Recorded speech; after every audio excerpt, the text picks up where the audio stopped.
नमस्कार साथियों, साहित्यशाला में आपका स्वागत है। अगर आपको हिंदी कहानियाँ और कविताएं अच्छी लगती हों तो हमारे चैनल को सब्सक्राइब करें। आज अक्षय तृतीया है और आज के दिन ही भगवान परशुराम का इस पृथ्वी पर आगमन हुआ था। भगवान परशुराम चिरंजीवी कहे जाते हैं। उनकी कहानियाँ महाभारत और त्रेता युग की रामायण में मिलती हैं। भगवान परशुराम ने 21 बार पृथ्वी को क्षत्रिय विहीन किया, ऐसी मान्यता है। भगवान परशुराम का नाम राम था और वह भगवान शिव के बहुत बड़े भक्त थे।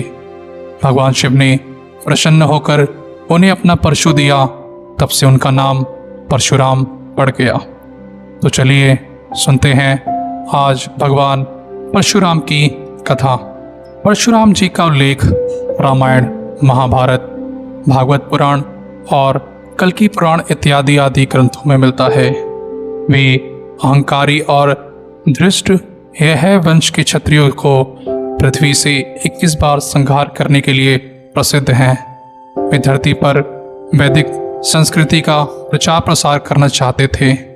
कहा जाता है कि भगवान के अधिकांश ग्राम, भारत के अधिकांश ग्राम उन्हीं के द्वारा बसाए गए हैं, जिसमें कोंकण, गोवा एवं केरल का समावेश है।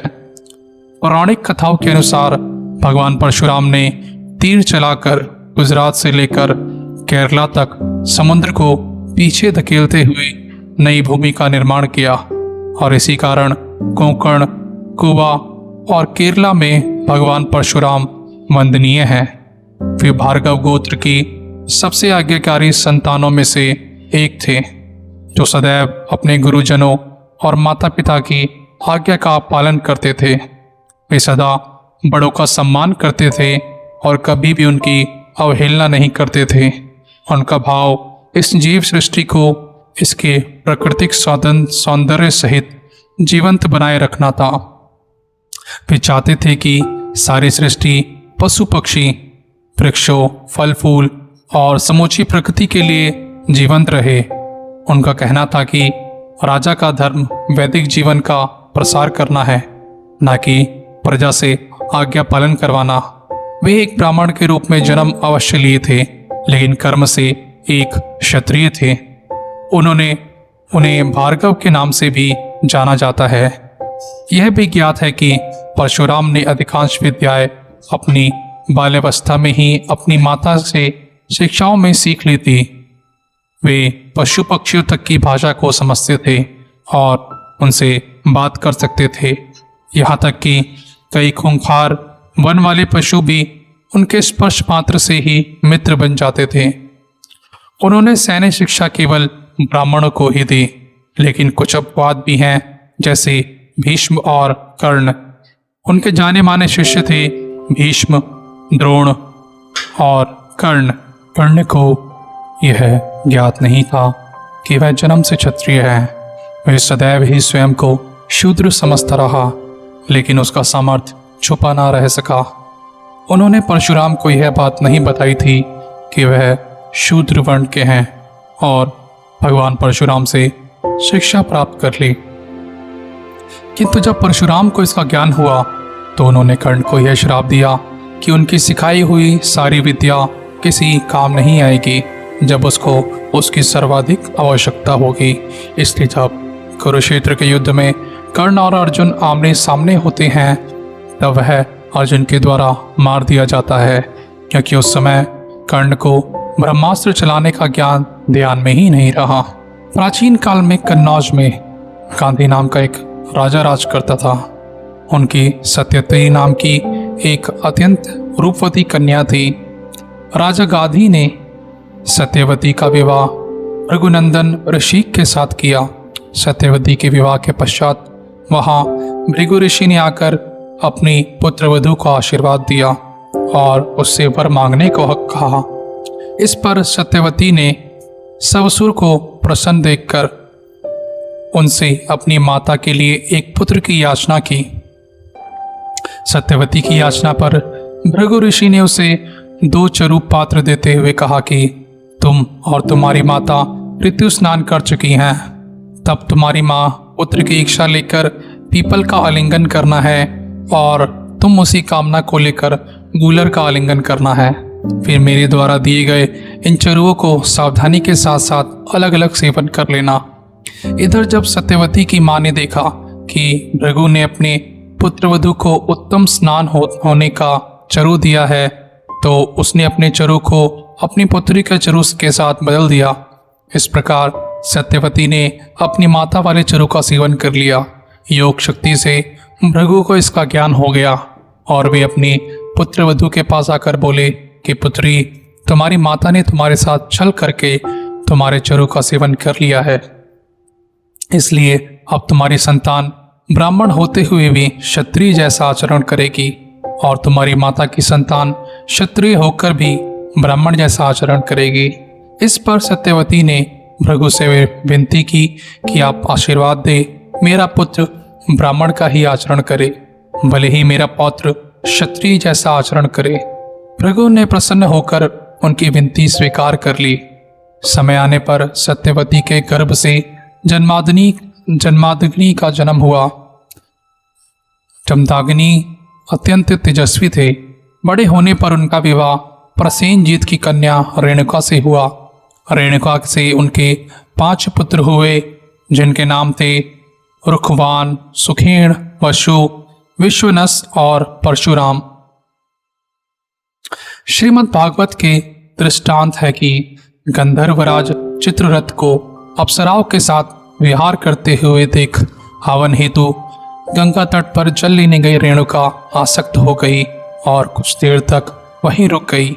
हवन काल व्यतीत हो जाने से क्रुद्ध मुनि जन्मादग्नि ने अपनी पत्नी के आर्य मर्यादा विरोधी आचरण एवं मानसिक व्यभिचार करने के दंड स्वरूप सभी पुत्रों को माता रेणुका का वध करने की आज्ञा दी। अन्य भाइयों द्वारा ऐसा दुस्साहस न कर पाने पर पिता के तपोबल से प्रभावित परशुराम ने उनकी आज्ञा अनुसार माता का शिरोच्छेद कर एवं उन्हें बचाने हेतु आगे आए और अपने समस्त भाइयों का भी वध कर डाला। उनके इस कार्य से प्रसन्न जन्मादग्नि ने उनसे वर मांगने के लिए आग्रह किया, तो परशुराम ने सभी को पुनर्जीवित होने एवं उनके द्वारा वध किए जाने संबंधी स्मृति नष्ट हो जाने का ही वर मांगा। कथा है कि हे वंशापति सहस्रार्जुन ने घोर तप के द्वारा भगवान दत्तात्रेय को प्रसन्न कर 1,000 भुजाएं तथा युद्ध में किसी से ना परास्त होने का वर पाया। संयोगवश मन में आखेट करते हुए वह जन्मादग्नि मुनि के आश्रम में जा पहुंचे और देवराज इंद्र द्वारा उन्हें प्रदत्त कपिला कामधेनु की सहायता से हुए समस्त सैन्य दल के अद्भुत आतिथ्य सत्कार पर लोभवश जन्मादग्नि की अवज्ञा करते हुए कामधेनु को बलपूर्वक छीनकर ले गए। कुपित परशुराम ने फरसे के प्रहार से उनकी सारी समस्त भुजाएं काट डाली और सिर को धड़ से अलग कर दिया। तब सहस्त्रार्जुन के पुत्रों ने प्रतिशोध स्वरूप परशुराम की अनुपस्थिति में उनके ध्यानस्थ पिता जन्मादग्नि की हत्या कर दी। रेणुका पति की चिताग्नि में प्रविष्ट होकर सती हो गई।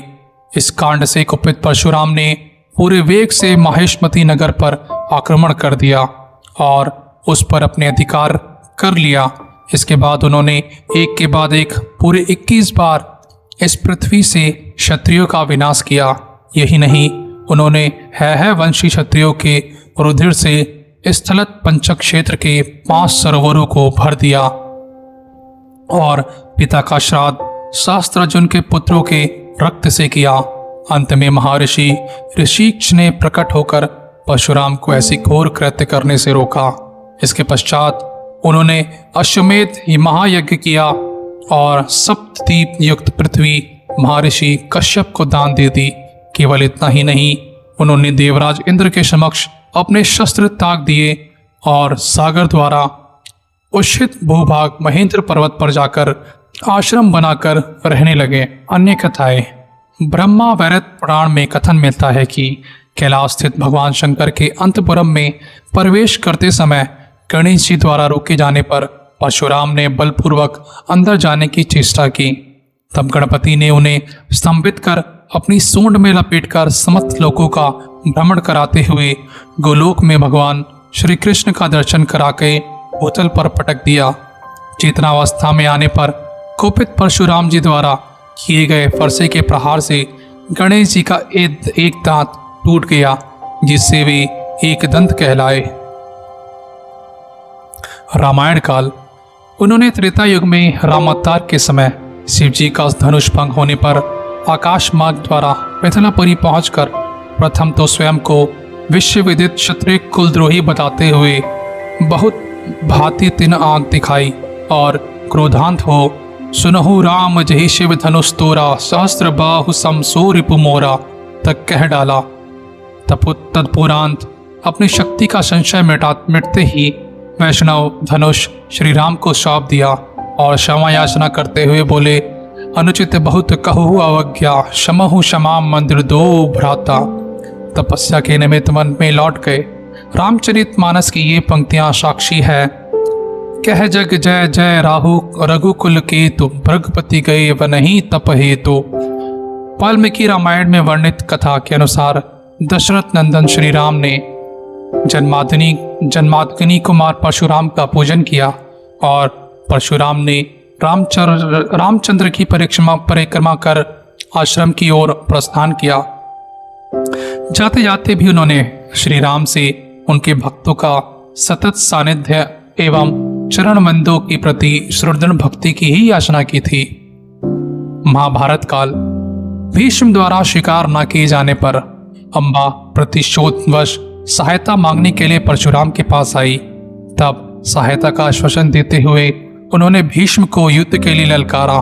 उन दोनों के बीच 23 दिनों तक घमासान युद्ध चलता रहा, किंतु भगवान चित्रगुप्त द्वारा प्रदत्त प्रास्पावन अस्त्र व इच्छामित्रियों में भीष्म को पिता द्वारा प्राप्त हुआ था तथा इस युद्ध में भीष्म द्वारा प्रयुक्त प्रास्वापन अस्त्र भीष्म की भक्ति से प्रसन्न होकर भगवान चित्रगुप्त द्वारा प्राप्त किया गया था कि वरदान स्वरूप परशुराम उन्हें हरा ना सके।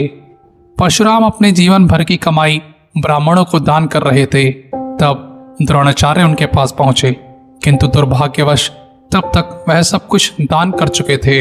तब परशुराम ने दया भाव से द्रोणाचार्य से कोई भी अस्त्र शस्त्र चुनने के लिए कहा। तब चतुर द्रोणाचार्य ने कहा, मैं आपके सभी अस्त्र शस्त्र उनके मंत्र सहित चुनना चाहता हूं, ताकि जब भी उनकी आवश्यकता हो प्रयोग किया जा सके। परशुराम ने कहा, एवमस्तु, अर्थात ऐसा ही हो। इसलिए द्रोणाचार्य शस्त्र विद्या में निपुण हो गए। परशुराम कर्ण के भी गुरु थे। उन्होंने कर्ण को भी विभिन्न प्रकार की अस्त्र शस्त्र से शिक्षा दी थी और ब्रह्मास्त्र चलाना भी सिखाया था। लेकिन कर्ण एक सूत का पुत्र था। फिर भी यह जानते हुए कि परशुराम केवल ब्राह्मणों को ही अपनी विद्या दान करते हैं, कर्ण ने छल करके परशुराम से विद्या लेने का प्रयास किया। परशुराम ने उसे ब्राह्मण समझकर बहुत सारी विद्याएं सिखाई। लेकिन एक दिन जब परशुराम एक वृक्ष के नीचे कर्ण की गोदी में सर रखकर सो रहे थे, तब एक भौरा आकर कर्ण के पैर पर काटने लगा। अपने गुरुजी की नींद में कोई अवरोध न आए, इसलिए कर्ण भौरे के दंड को सहता रहा। भौरा कर्ण के पैरों को बुरी तरह काटे जा रहा था। भौरे के काटने का कारण कर्ण का खून बहने लगा। वो खून बहता हुआ परशुराम के पैरों तक जा पहुंचा। परशुराम की नींद खुल गई और वे इस खून को तुरंत पहचान गए कि यह खून तो किसी क्षत्रिय का ही हो सकता है, जो इतनी देर तक बगैर उफ किए बहता रहा। इस घटना के कारण कर्ण को अपनी अस्त्र विद्या का लाभ नहीं मिल पाया। कल्कि पुराण के अनुसार परशुराम भगवान विष्णु के 24वें तथा अंतिम अवतार कल्कि के गुरु होंगे और उन्हें युद्ध की दीक्षा देंगे। वे ही कल्कि को भगवान शिव की तपस्या करके उनके दिव्यास्त्र को प्राप्त करने के लिए कहेंगे। भगवान परशुराम चिरंजीवी है, इसलिए भगवान परशुराम जी के जन्मोत्सव पर आप सभी को बधाइयाँ। जय परशुराम भगवान की।